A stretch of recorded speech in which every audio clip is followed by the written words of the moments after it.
విజయవాడ పశ్చిమ నియోజకవర్గంలో డీఎస్సీ అవకతవకలను నిరసిస్తూ వైసీపీ తలపెట్టిన ర్యాలీపై ఉత్కంఠ నెలకొంది. ర్యాలీకి అనుమతి లేదని పోలీసులు స్పష్టం చేస్తూ అనుమతి లేకుండా ర్యాలీ నిర్వహిస్తే అరెస్టు చేస్తామని హెచ్చరించారు. దీంతో ర్యాలీ జరగాల్సిన వైఎస్ఆర్సీపీ కార్యాలయం పరిసరాల్లో భారీగా పోలీసు బలగాలను మోహరించారు. మరోవైపు ర్యాలీని అడ్డుకునేందుకు టీడీపీ నాయకులు కూడా గణపతిరావు రోడ్డులోని ఎంపీ కార్యాలయం వద్ద సిద్ధమయ్యారు. మాజీ మంత్రి వెల్లంపల్లి శ్రీనివాస్ ఇంటి వద్ద కూడా పోలీసులు భారీగా మోహరించారు. అయితే ర్యాలీకి అనుమతి లేకపోయినా కార్యక్రమాన్ని ఖచ్చితంగా నిర్వహించి తీరుతామని వెల్లంపల్లి శ్రీనివాస్ ప్రకటించారు. దీంతో ఆయన ఇంటి వద్దకు వైసీపీ నాయకులు, కార్యకర్తలు భారీగా చేరుకోవడంతో విజయవాడ పశ్చిమ నియోజకవర్గంలో ఉద్రిక్త పరిస్థితులు నెలకొన్నాయి.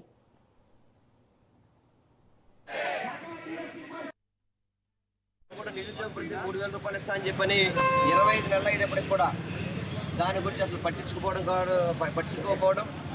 అదేవిధంగా మీరు ముఖ్యమంత్రిగా ప్రమాణ స్వీకారం చేశాక ఫీజు రియంబర్స్మెంట్ బకాయిలు దాదాపు సుమారు 10,000 కోట్ల పైన పెండింగ్లో ఉండి విద్యార్థులందరూ భవిష్యత్తు కూడా ఇబ్బంది పడే పరిస్థితి కనబడుతుంది. ఇవన్నీ కూడా విద్యాశాఖ మంత్రి నారా లోకేష్ గారి ఆధ్వర్యంలో నడుస్తున్నాయి. ఇవన్నీ కూడా అందుకనే నైతిక బాధ్యత వహిస్తూ నారా లోకేష్ రాజీనామా చేయాలని చెప్పని యువతకి మోసం చేసిన, యువగళం పేరుతో యువతను మోసం చేసిన నారా లోకేష్ మంత్రిగా అనర్హుడు అని చెప్పని రాజీనామా చేయాలని మేము డిమాండ్ చేస్తున్నాం.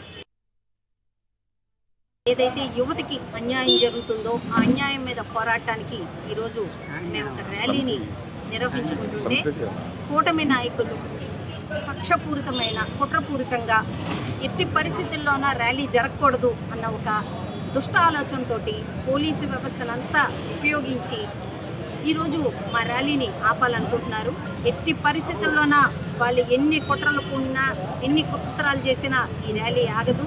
విద్యార్థులకి ఆంధ్ర రాష్ట్రంలోన అన్యాయం జరుగుతుంది. ఈ అన్యాయాన్ని అరికట్టడానికి మేనిఫెస్టోలో మీరు ఏదైతే ఇచ్చారో, సూపర్ 6లో మీరు ఏదైతే తెలియజేశారో, ప్రతి ఒక్క నిరుద్యోగి విద్యార్థికి 3,000 జీవన భృతి ఇస్తాము అని చెప్పి అది ఎందుకు ఇవ్వట్లేదు అని క్వశ్చన్ చేస్తే మీకు ఎందుకు బాధ కలుగుతుంది? ఫీజు రీయింబర్స్మెంట్ 10,000 కోట్లు మీరు బకాయిలు ఉన్నారు, కాలేజీలకి చెల్లించండి అని అంటే మీకు ఎందుకు బాధ కలుగుతుంది?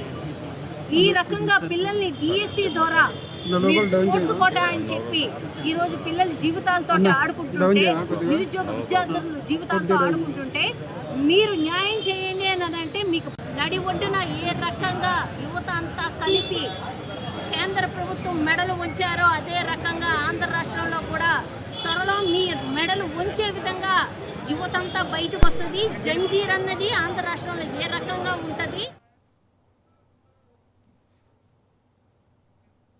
విజయవాడ పశ్చిమ నియోజకవర్గంలో డీఎస్సీ అవకతవకలను నిరసిస్తూ వైసీపీ తలపెట్టిన ర్యాలీపై ఉత్కంఠ నెలకొంది. ఇక దీనిపై మరింత సమాచారం మా ప్రతినిధి సాయిబాబు అందిస్తారు. చెప్పండి సాయిబాబు.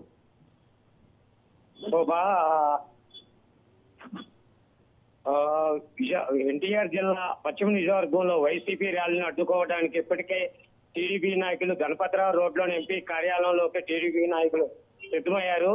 ఇప్పటికే పోలీసులు వైసీపీ మాజీ ఎమ్మెల్యే వెల్లంపల్లి శ్రీనివాస్ ఇంటి వద్దకు మోహరించారు. ర్యాలీలో పర్మిషన్ లేదంటూ అని ర్యాలీని చేస్తే అరెస్ట్ చేస్తామని కూడా పోలీసులు హెచ్చరించారు. ర్యాలీ ఖచ్చితంగా చేసి తీరుతామని కూడా మాజీ మంత్రి వెల్లంపల్లి శ్రీనివాస్ తెలిపాడు. వెల్లంపల్లి ఇంటి వద్ద దగ్గర భారీగా చేరుకున్న వైసీపీ నాయకులు, టీడీపీ నాయకులు, ఇటు వైసీపీ నాయకులు గణపతిరావు రోడ్లోని కూడా దగ్గరికి చేరుకున్నారు. వైసీపీ నాయకులు చర్చకి రావాలని 3 ఖాళీ కుర్చీలు ఏర్పాటు చేసిన టీడీపీ నాయకులు వెల్లంపల్లికి ఒకటి, మాలాదీష్కి ఒకటి, అవినాష్ ఒకటి 3 కుర్చీలు పెట్టి చర్చకి రావాలని వైసీపీ నాయకులకు టీడీపీ నాయకులు పిలిపించారు. అయితే ఇక్కడ యుద్ధ వాతావరణంగా ఏర్పడింది. అయితే వైసీపీ వర్సెస్ టీడీపీ వర్గీయులు మేమంటే మేమని ఇక్కడ అడావుడి చేస్తున్నారు. అదేవిధంగా పోలీసులు భారీగా చేరుకున్నారు. అయితే జిల్లా వ్యాప్తంగా ఎవరైతే మేము ఉన్నారో రాజకీయ కొడాలి నాని కానీ, ఇటు పేరు నాని కానీ, వెల్లంపల్లి శ్రీనివాసుని కానీ అరెస్ట్ చేసే అవకాశం ఉంది. ఎందుకంటే రాష్ట్ర వ్యాప్తంగా జరుగుతున్న వీటిపై అరెస్టులు చేసే కూడా కనిపిస్తుంది. ఎందుకంటే వెల్లంపల్లి శ్రీనివాసు చెప్పినా వినుకోవడంతో ముందుకు వస్తున్నాను పోలీసులు ముందే హెచ్చరించాము. అయినా సరే మేము ముందు ర్యాలీ చేస్తామని తీరుతామని రోడ్డు మీద రావడంతో అరెస్ట్ చేసే అవకాశం కూడా ఉంది. భారీగా పోలీసులు మోహరించి దీన్ని కట్టుదిట్టం చేసే అవకాశం కూడా ఉంది. Right, thank you Saibaba.